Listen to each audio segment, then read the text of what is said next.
Thank you, Professor Simon. I have to say, I was so inspired by Professor Doherty's talk and Professor Simon's that I'd like to forego a whole presentation on Latin American liberation theology. I do have slides, only 2 or 3 of which that we really need to look at. I was really inspired by Professor Torber's inclination that we really just have to look at a couple of statements and we can have a conversation. But I'd really rather take the opportunity to lay out 2 parallel traditions that we just heard from and how that can help us think about Ambedkar's critique of Gandhi's own notion of love and compassion. You're going to say, how did you prepare this? Well, I didn't. This is what I want to do because I'm really inspired by wanting to respond to what we just heard. So before I do that, I just need to bring up, because I can't really pronounce the term, and I'm going to have to call on my Indian brothers and sisters. Satyagraha is what I want to... How do I pronounce this? Yeah, Satyagraha. Satyagraha, okay. The essence is to...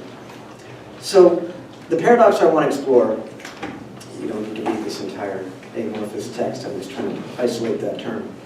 The paradox I want to explore in Ambedkar's critique of Gandhi is that in Gandhi, we apparently have a statement of compassion and love.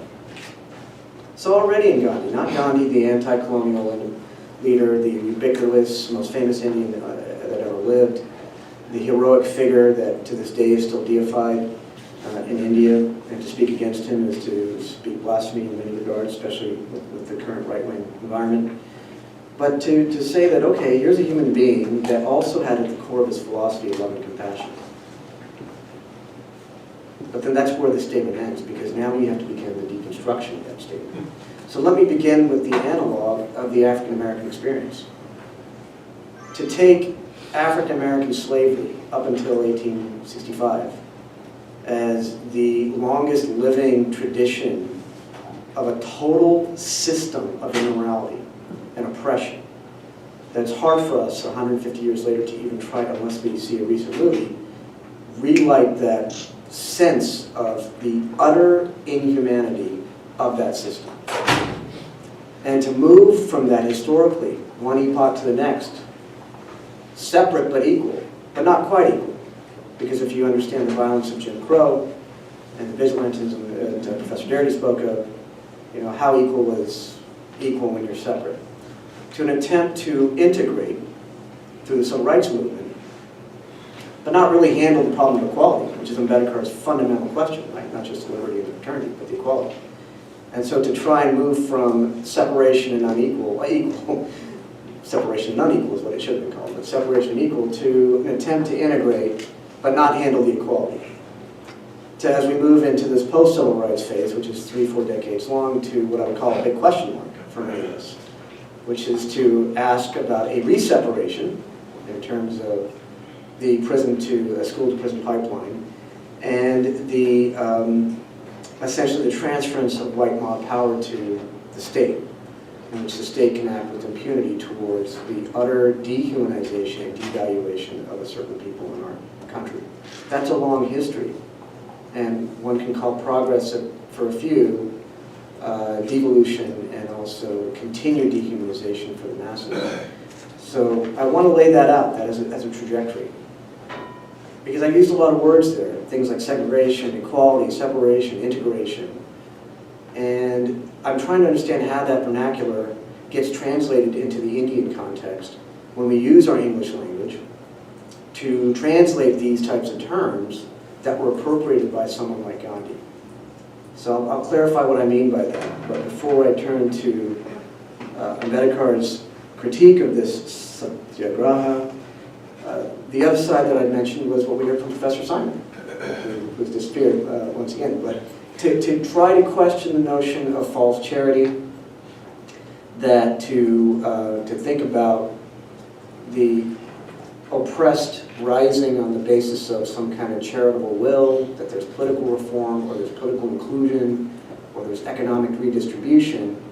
From an Ambedkar critique of Indian society, these things don't matter if we don't engage in a fundamental transformation of the very foundations of the society, especially when they're ensconced in a religious ideology. That's very difficult to understand. So we see the surface of oppression, but we really don't understand the deep roots of that inequality. So similarly for what Professor Simon was saying, there's no point in talking about an economic reform or a benevolent attitude, a charitable attitude, which underpins the philosophy of much aid today, if we don't really engage in this project of humanization. And the analog for that would be love and compassion. So how do we contextualize, as philosophers, that's what some of us are, the relevance of this idea of love in the context of today's discussion, this entire symposium?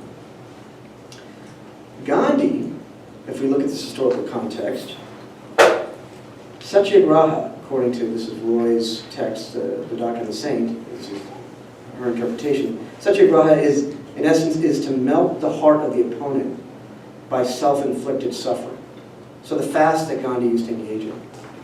Or to, in the passive nonviolence and civil disobedience, to show that you're not going to take up the arms, and it's not eye for an eye, or it's not a reaction to it and a counter-reaction, but really to accept one's own suffering. And yet what we know from Ambedkar's struggle is that the game that Gandhi was playing was essentially, yes, we don't want to condone the existence of caste, and yes, we want to ban untouchability, and yes, we want to create this constitutional inclusion. But for Ambedkar, the Indian reformers, first of all the founders and then eventual reformers, refused to touch the very structure itself, which was the fact that there's caste inequality, caste stratification. So in other words, loving and supporting the Dalit and hoping that their acceptance of their own lot will ameliorate their suffering and perhaps enlighten the oppressors or those that continue to oppress, as if that would be enough. But the structure remains intact. People need to accept their lot.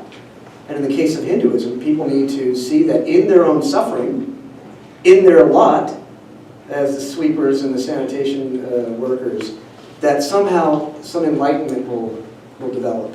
That in your own suffering you can grow and discover your own path towards wisdom. So in many respects, Gandhi's self-inflicted suffering, as a statement about the injustice of British colonialism, the same extolling and deification and divinity of this suffering is transferred to those in the caste system who should remain. And this became a surreptitious justification for the caste system, that just accept your lot. We shouldn't mistreat each other. We can strive for the same fraternity. But don't worry about the equality. And if your definition of liberty means everything but being able to change your occupation at birth, you can have that too. So, in other words, Gandhi's own notion of love and compassion, if that's how he understood it, was also meant the perpetuation of the caste system, and that's exactly the point of Ambedkar's critique. So how do we contrast the Gandhian moment with another tradition?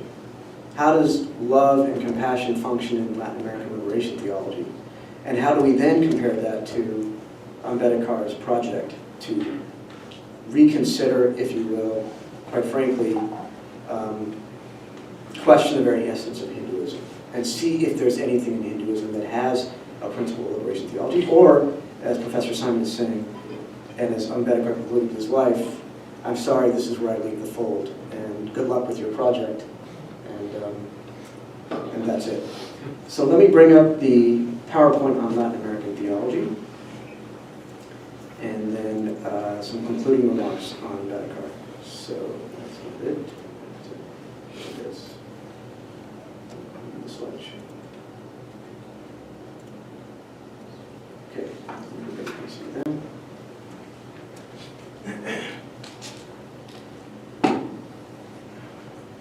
Okay, so there are only 3 or 4 basic principles that I'd like to tease out of Gutierrez's major work of theology of liberation. You know, in many respects, when you talk about constitutional transformations, and you talk about guaranteeing basic human rights, and you talk about declarations of freedom and equality of all human beings under the law, everyone should be treated equally within the law. The laws can't favor some people over others. You can confer civil rights and people can fight for them, but you can't take lives, as in the taking of black lives today in this country. So similarly, one can speak of, as an analog, in Gutierrez's context, it's one thing to preach salvation. And in the context of Christianity, it's one thing to preach salvation and resurrection. Two things that all human beings suffer from in this particular doctrine: sin and death. And we want to be free from both. Most human beings want to be free from the impending nature of death.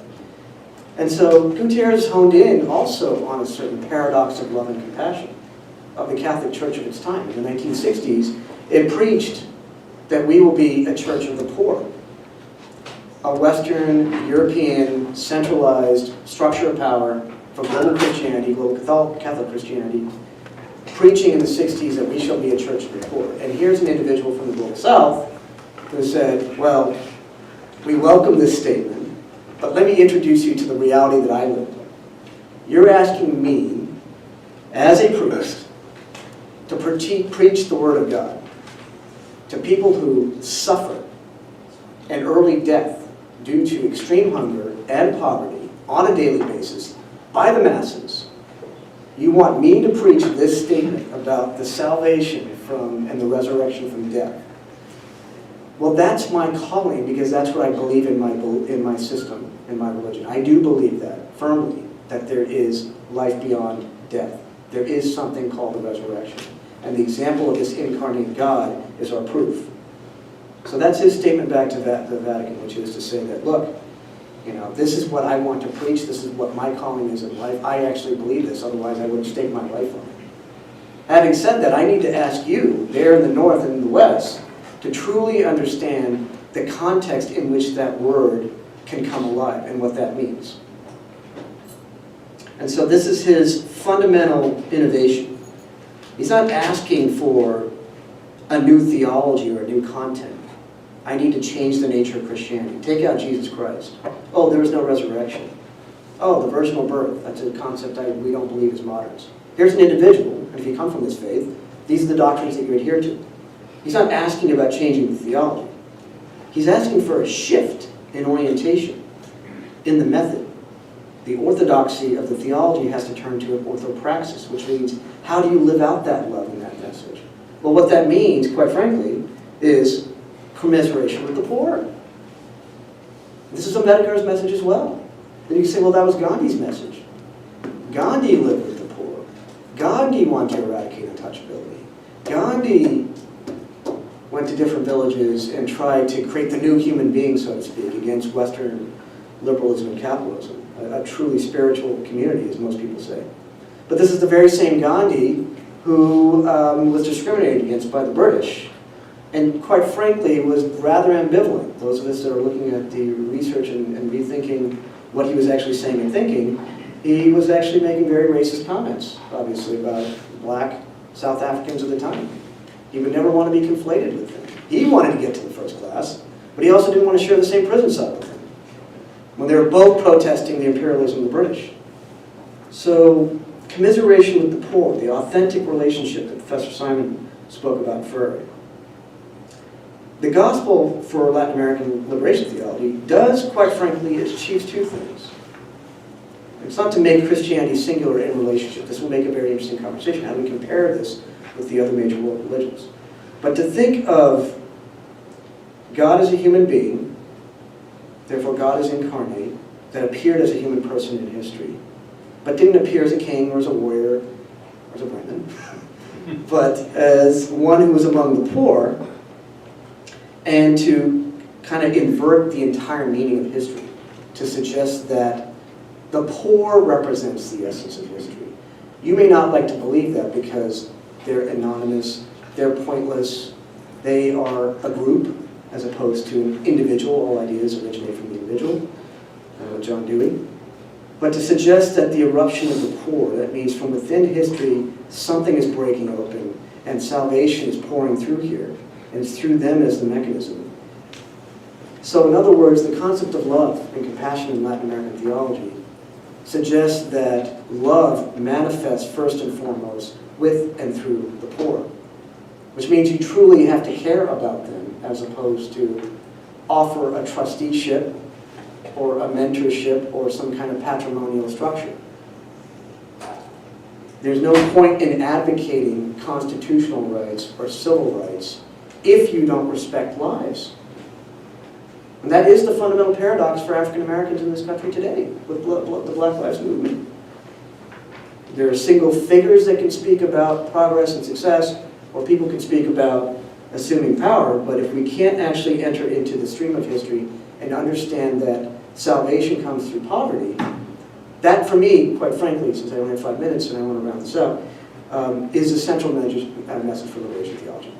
So how do I bring that back into a discussion of Ambedkar and Gandhi? We have to address a very important question that arose this morning. Not only the consciousness that has to arise for fraternity and endomosis and true democracy beyond elections, which is the true reciprocity, the true mutual respect. These are the ideas that Montesquieu and de Tocqueville and others that truly, Rousseau, those that truly understood the social contract, that there has to be altruism and benevolence and beneficence and tolerance and genuine sharing beneath this calcified definition, equality and freedom under the law. Very important doctrine for us in our constitutional traditions in the West.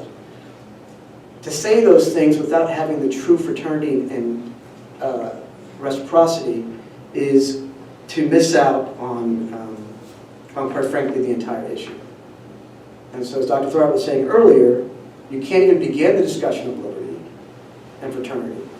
Fraternity meaning mutual respect, truly seeing each other as equals, truly loving, and be willing to take the place of the other.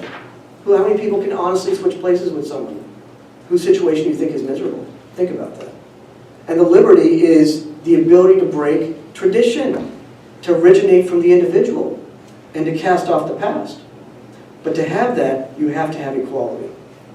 And the only way you can have equality, from a theology of liberation perspective, is to have that enshrined in your central doctrines. You may find that in Buddhism. You find the divine revelation in Judaism as an encounter with those who were enslaved and freed. And you have in Islam, you have jihad, a supersensory consciousness of justice to overcome all divisions. In Buddhism, you put suffering and compassion at the heart of your path towards enlightenment. And what Ambedkar is asking of Gandhi and the reformers, and anyone else, perhaps anyone in this room, please tell me, where is the principle of equality driving from a position of compassion and love towards those who are physically suffering? That's the material suffering that Professor Darity is talking about in terms of the evolution of peoples today. That study there, that's the thing that we don't talk about, is the real story about physical and human suffering. The fact that it doesn't get accounted for when it manifests itself in the history of our societies today. So with that, I'll pause.